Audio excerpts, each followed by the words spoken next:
The world you see around you is nothing but an illusion. That's according to cognitive scientist Donald Hoffman, who claims we're being tricked into believing our own reality. He believes that what we are seeing around us is simply a facade that guides our way around a far more complex and hidden matrix. Hoffman, a scientist at the University of California, says that when you open your eyes, you may think you see a tomato a meter away. But then, you close your eyes and your experience changes to a gray field. Is it still the case that in reality, there is a red tomato a meter away?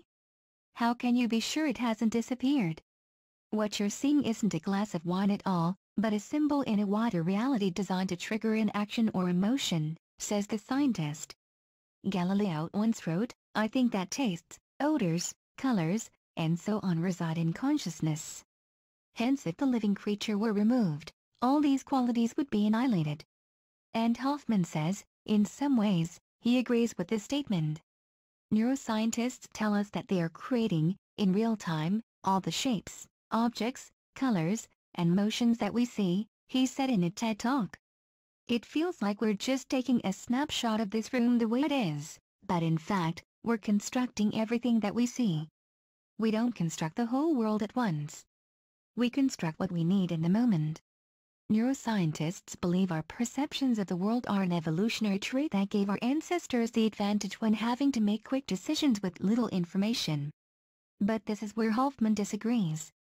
The mathematical physicist Chetan Prakash proved a theorem that I devised, he tells Quantum magazine.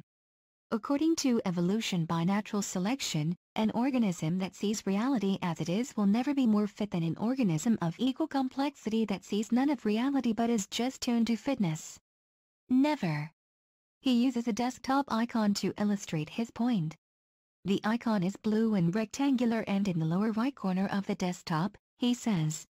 Does that mean that the text file itself in the computer is blue, rectangular, and in the lower right-hand corner of the computer? Of course not. Anyone who thought that misinterprets the purpose of the interface. It's not there to show you the reality of the computer. In fact, it's there to hide that reality. He says you could not form a true description of the inside of the computer if your entire view of reality was confined to the desktop. But the desktop is still useful. The blue rectangular icon guides your behavior, and it hides a complex reality that you don't need to know. That's the key idea, said Hoffman. Evolution has shaped us with perceptions that allow us to survive. They guide adaptive behaviors. But part of that involves hiding from us the stuff we don't need to know. And that's pretty much all of reality, whatever reality might be. If you had to spend all that time figuring it out, the tiger would eat you.